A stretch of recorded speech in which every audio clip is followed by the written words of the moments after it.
Photographier la pensée, c'est un petit peu comme quand je prends en photo un super gâteau. Il n'a pas d'odeur. Mais par contre, quand je prends en photo un super gigot qui sort du four, là il y a l'odeur. Et cette odeur, je ne peux pas la photographier. C'est un petit peu pareil pour la pensée.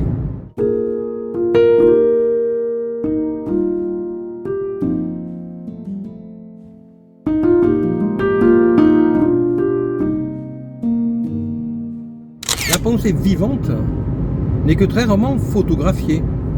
Nous avons des écrivains qui figent la pensée dans des livres. Mais la pensée est figée. Elle n'est pas vivante comme lorsque quelqu'un la raconte, ce que j'essaie de faire avec ces vidéos. Et pour la postérité, et je reviens encore à ce thème-là qui m'est cher, eh bien je pense qu'il y a un cran supplémentaire lorsque l'on explique ce que l'on veut dire, lorsque l'on s'exprime dans un langage relativement écrit, qui peut par la suite être retranscrit à l'écrit, mais qu'en plus de cela, il y a l'émotion, les sensations que l'on laisse comme je le fais maintenant, par exemple, en m'exprimant au volant, en faisant donc attention à ma route, bien entendu, et donc en parlant naturellement, avec les émotions naturelles qui viennent, comme si je parlais à quelqu'un qui se trouve à côté de moi. Et donc, ça ne peut pas être plus naturel, et c'est cette pensée vivante et naturelle que ce genre de vidéo permet de transmettre aux différentes postérités. J'ai toujours regretté, par exemple, de ne pas avoir ce genre de choses pour certains grands auteurs, comme Voltaire, Rousseau, Goethe, ou de certains philosophes, comme Socrate, Platon, Aristote. Cela devait être fabuleux de les entendre Socrate s'exprimer. Malheureusement, nous n'en avons pas la possibilité, nous n'avons pas cela à notre disposition. Nous n'avons que les discours rapportés par ses élèves, dont principalement Platon, mais ce n'est qu'un discours rapporté. Ce n'est pas le discours de Socrate à proprement parler, et encore moins Socrate qui nous parle lui-même. Et à notre époque, il y aura certainement de futurs Socrates. Pourquoi pas? Et à notre époque, il peut très bien y avoir des penseurs qui vont faire le même travail que l'a fait Socrate, par exemple, ou Platon, ou Aristote, pour ne citer que. Si ce n'est que leur pensée sera transmise à la postérité de manière vivante et peut-être naturelle, comme j'essaie de le faire. Alors bien entendu, dans ce que je fais, d'un côté, il n'y a aucune prétention, dans le sens où on ne peut pas avoir quelque prétention que ce soit quand on est un tant soit peu lucide, mais peut-être que Socrate ou Platon ou Aristote étaient-ils lucides eux aussi, et ne s'attendaient-ils donc pas à ce que leurs pensées soient ainsi transmises plusieurs millénaires plus tard encore à la postérité? Qui se serait attendu à cela? Certains l'ont certainement souhaité, certains ont même été connus, adulés de leur vivant. Hegel, par exemple, qui était un maître à penser du 19e siècle, que je cite souvent, qui s'est d'ailleurs magistralement trompé concernant les évolutions de la science, mais de son vivant, même en étant une personne reconnue, il ne pouvait pas savoir si un siècle ou 2 siècles, ou 1000 ans ou 2000 ans après, on le connaîtra encore. Personne ne peut savoir cela. Les sculpteurs en Mésopotamie qui ont façonné leurs petites statuettes il y a plusieurs milliers d'années ne s'attendaient certainement pas à ce que ces mêmes statuettes qu'ils ont façonnées de leurs mains soient retrouvées et puis conservées plusieurs milliers d'années après. Je pense donc qu'il en est de même pour nous tous et qu'il ne faut pas négliger le travail que nous faisons, qui peut peut-être être utile à la postérité. Alors bien sûr, il y a plusieurs écueils. Tout d'abord, on peut se dire que nous sommes très nombreux à laisser des messages, que notre monde est rempli de vidéos, qu'il y en a des milliers, des millions, et que dans toute cette brasse, il n'y a aucune chance que ce que nous faisons ressorte. Et tout cela est bien entendu faux. Car nous ne savons pas ce qui ressortira plusieurs centaines, plusieurs milliers d'années après. Ce que nous faisons doit être fait non pas dans un but précis, mais doit être fait pour avoir été fait. Un petit peu comme une bouteille qui est jetée à la mer et qui, un jour peut-être, arrivera entre les mains de quelqu'un qui saura en faire usage. Voilà dans quel esprit nous pouvons transmettre notre pensée vivante et naturelle aux éventuelles générations futures. Même si, bien entendu, certains rétorqueront que nous ne savons même pas si le monde existera dans 100 ans. Ce qui est vrai, mais ne sachant pas, nous devons partir dans l'hypothèse la plus favorable. Et après, advienne que pourra. Cette hypothèse qui consiste donc à se dire qu'il y a des milliers de documents vidéo, audio, de livres qui seront à la disposition des générations, voire des civilisations futures, et qu'il y en a donc trop, n'est selon moi pas valide du tout. Tout d'abord parce que nous ne savons pas ce qui restera. Et de la même manière qu'il y a eu des milliers de papyrus, beaucoup ont certes été détruits, mais si tout le monde s'était dit à cette époque que n'ayant aucune chance de ne pas être détruit, cela ne servait à rien de les confectionner, eh bien rien ne serait arrivé jusqu'à nous. Or c'est justement parce que les Égyptiens de cette époque les écrivaient pour eux tout d'abord, et ensuite pour les générations, et ensuite les civilisations futures, ce que nous sommes pour eux, que nous avons à notre disposition ces traces. C'est donc dans ce même esprit que nous devons laisser les traces que nous laissons. Et puis il y a également un fait auquel nous ne pensons pas, vu de notre civilisation dans laquelle nous nous trouvons actuellement, c'est le fait que si nous avons l'impression d'être extrêmement nombreux, cela encore une fois est très relatif. Car de la même manière, il y a 1000 ans, les humains avaient peut-être l'impression d'être très nombreux et pourtant ils l'étaient beaucoup moins.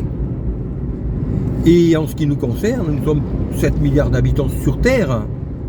Et d'ici 100 ans, 200 ans, 500 ans, 1000 ans, nous ne serons certainement plus 7 milliards, mais beaucoup plus. Et je dirais que contrairement à ce que l'on pense de notre vision étriquée, il n'y a pas de limite. Tout simplement parce que pour l'instant, nous nous en tenons à la vision imaginable de notre point de vue, ici sur Terre, où les ressources sont limitées.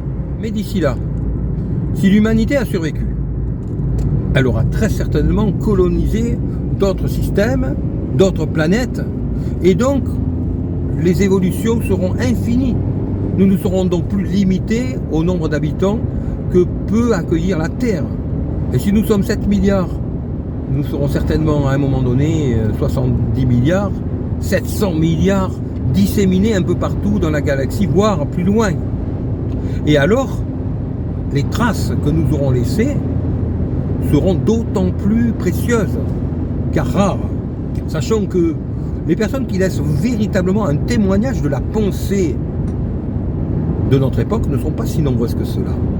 Il y a certes certaines personnes, certains écrivains, certains philosophes qui font de très belles émissions, de très beaux reportages, mais il n'y en a pas foule. Les reportages, quant à eux, sont très intéressants dans le sens où ils montrent des événements, une situation, un lieu, mais ils ne représentent pas une photographie d'une pensée. Ce que j'essaie de faire ici. On peut très bien avoir eu des statues, des images d'un philosophe. Cela ne représente pas sa pensée. Et cela ne la présente pas plus. Donc présenter une pensée de manière vivante et naturelle est quelque chose qui, à mon avis, aura peut-être une certaine valeur par la suite pour les générations et les civilisations futures. J'appuie sur ce fait, car il est vrai que, de notre point de vue, en 2022, on ne voit pas si loin. Puisque la plupart des humains ne voient qu'à l'échelle qui les concerne. Et donc l'échelle des 100 ans ne les concerne plus. À quelle échelle voit l'humain tout au plus? Un humain qui est au milieu de sa vie verra 20 ans, maximum 30 ans, mais jamais plus. Moi ici, je vois à l'échelle de 10 000, 50 000, 100 000 ans. Ça n'a rien à voir. Je ne m'adresse non pas à des humains de mon époque, ni même à des humains qui seront présents dans 20 ou 30 ans, peut-être même que je serai moi-même encore là, mais à des humains dont le crâne se sera peut-être déformé, dont la pilosité aura évolué, dont la morphologie aura évolué comme elle a évolué depuis 10 000, 20 000, 50 000 ans, 100 000 ans, dont 5 000, 10 000, 50 et 100 000 ans. Ceux-ci auront donc totalement évolué, seront donc totalement différents de nous, et j'en ai totalement conscience. Tout comme les premiers Homo sapiens, et nous sommes très différents. Ils avaient pourtant, certainement, des moyens de communication que nous ne connaissons pas, dont ils ne nous ont pas laissé de traces.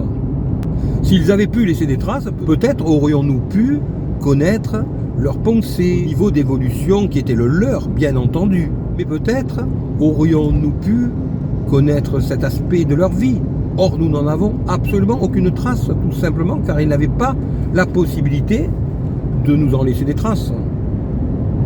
Alors que nous avons la possibilité de laisser des traces de ce que nous sommes, de ce que nous pensons, de ce que nous ressentons. Et c'est ce que nous faisons à travers la foule d'émissions, de reportages, qui sont des traces qui ne reflètent pas forcément le ressenti de la population.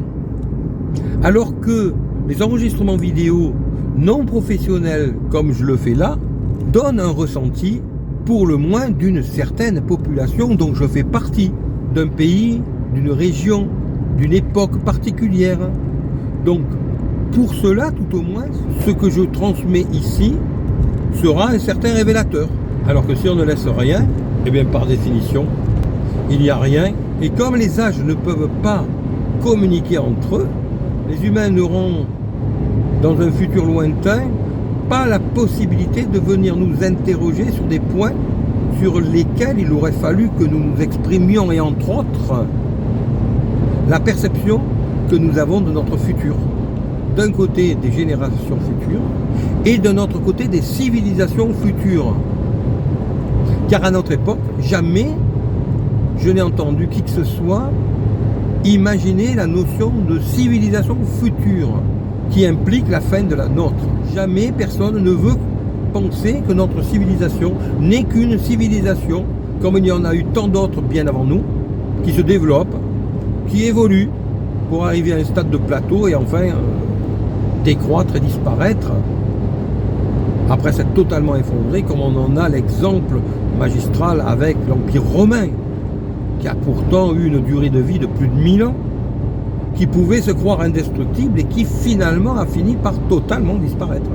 Et qui parlait déjà une langue, le latin, que nous ne comprenons pas du tout si nous n'apprenons pas le latin. Alors, imaginons la perception qu'auront les humains qui habitent ici même, au même endroit où je me trouve en ce moment, dans 10 000 ans, dans 50 000 ans. S'ils voient cette vidéo, il leur faudra des moyens technologiques qui leur permettront de comprendre ce que je dis, de traduire, car mon langage sera tellement différent du leur qu'ils ne pourront certainement pas le comprendre, à part s'ils ont développé des moyens de compréhension psychique que nous n'imaginons pas encore à notre époque, mais qui viendront certainement un jour, et qui permettront non pas de comprendre les gens en décodant leur langage, mais en décodant les ondes cérébrales qui sont les leurs, avant que celles-ci soient transcrites par le cerveau en mots, en phrases et en messages formulés. À notre époque, on n'imagine pas encore ces choses-là. mais ça viendra.